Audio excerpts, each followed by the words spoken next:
Hey gang, Adam back here with Whitetail Kings. Today we got a pretty good show for you. We're bringing Justin Lougee back on the show. He's gonna talk to us about a deer that he pursued this year and give his side of the story and all the time that he put into it and break things down for us. So we're headed over there right now. We're gonna meet up with Justin.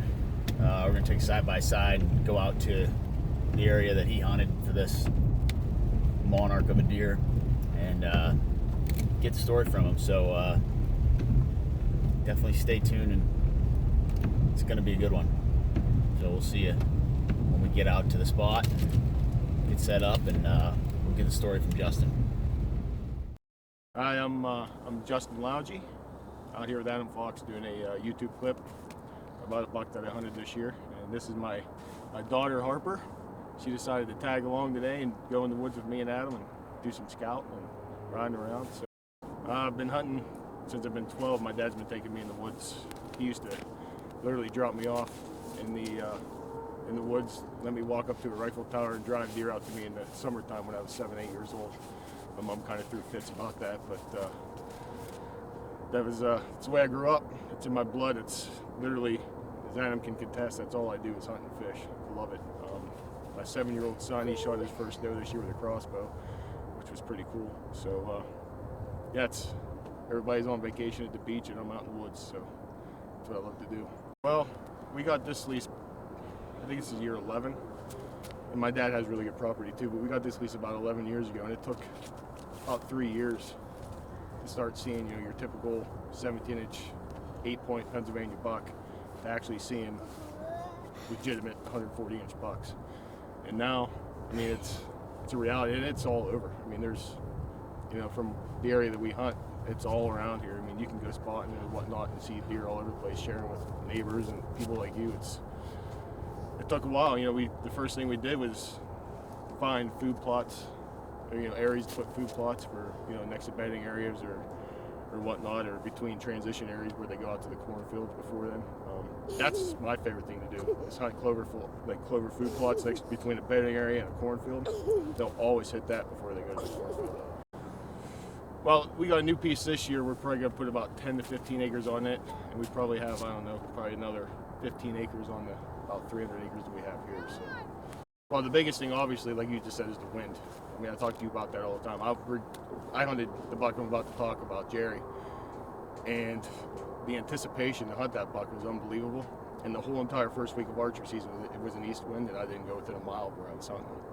So, and that was kind of a bummer there. But food, and you don't go in there. We stay out. We come in, we put the food in, we cut our food or our cutting lanes out, and I check my trail cameras about every 2 weeks. But other than that, I stay out.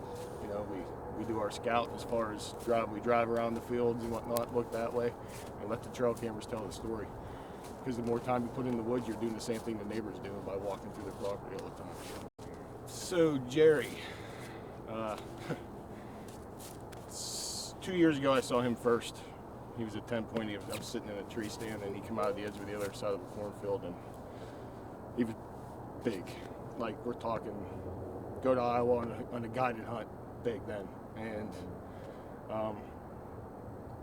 ever since that day, that's the buck I've wanted. And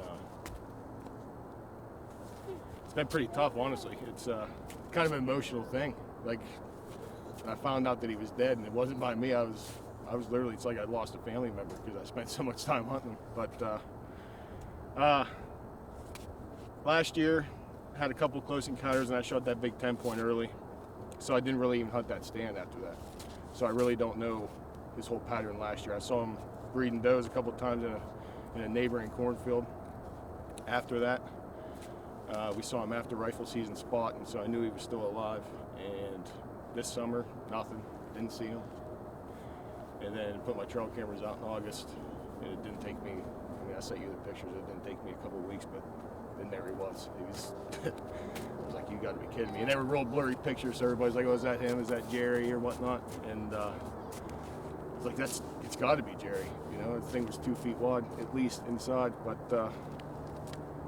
so that was the beginning. I knew exactly where I was going and who I was hunting. He did the same thing. I got a bunch of pictures of him. I don't know, I probably got at least 100 pictures of him this year from the same 2 trail cameras. I have trail cameras facing the east and the west on the same tree, so if he was coming to or from the bedding area, I'd get him. And I got him both ways. I got him fighting a little buck and on trail camera, and I knew going into the season that was the buck I was going to be hunting. So like I said, the first week I couldn't hunt him, so we got a new piece of property, a new lease, and I basically hunted it the first week, and I videotaped about 135-inch 8-point that walked underneath me about 20 yards. Showed you the video of that one, but it's kind of crazy. Any other year I'd shoot that buck in a heartbeat, but I didn't even pick up the bow, videotaped them. So moving forward, the first Saturday, I guess it'd be the second Saturday of archery season. This was my first west wind. I got my stand about 3:30, and the YouTube clip that I did with you a couple years ago, I was on the same stand, west wind, same conditions as far as the corn and the hayfield, or the hayfield and whatnot. But got in there about 3:30. Deer started rolling out, and about 5:30, 5:45, I could see him coming down through, and I was like, "You gotta be kidding me!" Like I didn't think it would happen, especially that early. But he come out by himself, and it's people talk about, but it's weird. I mean, there was a bunch of deer already out in the corn. Yeah, there was a bunch of deer already out in the corn, and his presence was when he stepped out, all those deer paid attention to him, including a couple nice bucks, and they didn't go within 50 yards of him. They just let him do his thing, and I'll talk to you about that a little bit later too. I mean, it was crazy at the point where there was 130-inch bucks out there later on in the season, and when he would step out, they would literally just completely just leave the field. Just didn't want nothing to do with him. They'd be out there scrapping, and when he'd come out, they'd just leave. But he come out that night, and the first 30, 40 yards of corn only grew about waist high, maybe. And then it got into the thicker corn. And he come out and he started feeding. It was about 40 yards, 42 yards. And I drew back on him 3 or 4 times, and I could have shot him, but it was so early in the season, and there was those corn stalks that were near his vital area, and I just didn't want to. I'd rather not shoot a buck of that size than shoot one and not find him. So I didn't shoot him. Waited till he got out of sight. He was actually still in the corn when I got out. I got out 45 minutes before dark. I waited till he was completely out of my sight, and I went out the back door and got out of my stand. The next night, same thing. He come out down the same path, and he come out, and he didn't even stop that night. He come out and he just made a straight line out into the corn. And when I saw he was out of sight that night, I got out of my stand about 6:30 that night too, about a half hour, 45 minutes before dark. So I saw my first 2 encounters, or my first 2 sits in that stand. And then I went a little while, I don't know, maybe a week or 2, and I saw him spotting one night in the same field. And it was about, I went for a while, probably 2 weeks, and nothing. Trail cam pics, got a bunch of trail cam pics, but it was always at night. And then it was, I don't know the exact date, but it was getting closer to the end of October. And I got trail cam pics and went back down and got in my stand, and when I was checking it, it blew up. He blew up. I mean, he was all over the place. He was scrapping with a buck. I got like 25 pics of him that night, and I'm like, this ought to be good. So he come out that night, and I grunted at him because he was about 60 yards out, and he stood there and looked at me. Waited till he put his head back down. I grunted at him a couple more times. He took about 5 steps, and that was it. Then he just went back to feeding. He really didn't care, But so then I took a week off vacation in the first week in November. Still had him on trail camera, and I saw him about 3/4 of a mile away, spotting. So yeah, I took the first week in November off, and then, like I was telling you, I got a bunch of trail cam pics of him the night before I got in there, and I sat all day from daylight to dark. Saw a bunch of bucks that day. Never saw Jerry, and 12 hours that day, 12 hours Tuesday, Wednesday, and I saw him one time chasing does at about 400 yards, and that's the only time I saw him that week. So last week of archery season. So yeah, I hunted him those 3 days hard in during the rut, and then I found out via spotting and via a couple of buddies of mine that showed me some trail cam pics of him that were in neighboring properties. And you know, my style of hunting is I hunt food plots and I scout, and my biggest thing is the rut kills me most of the time. I've shot very few bucks late archery. Most of my bucks I've shot were the first 2 or 3 weeks of archery season, patterning them. So knowing that he was on the run, I went and checked a couple different trail cameras on my property about 1.5 miles from where I was hunting him, and there he was. You know, he's 1.5 miles away now. I'm like, man, he's unpatternable. Once he started chasing that tail, there was no looking back for him. And yeah, see any deer? Look down, right down there, it's by the red barn. Right down there, I think I saw it. So now I knew he was pretty much unpatternable. I know I still had a good chance of shooting him, but anybody could have shot him at that point. So the last day of my vacation, I got in a stand that I figured he could go. He was making that circle, and I got in the stand, and about 45 minutes into it, a nice buck came down, and at that time, I was physically and emotionally just spent.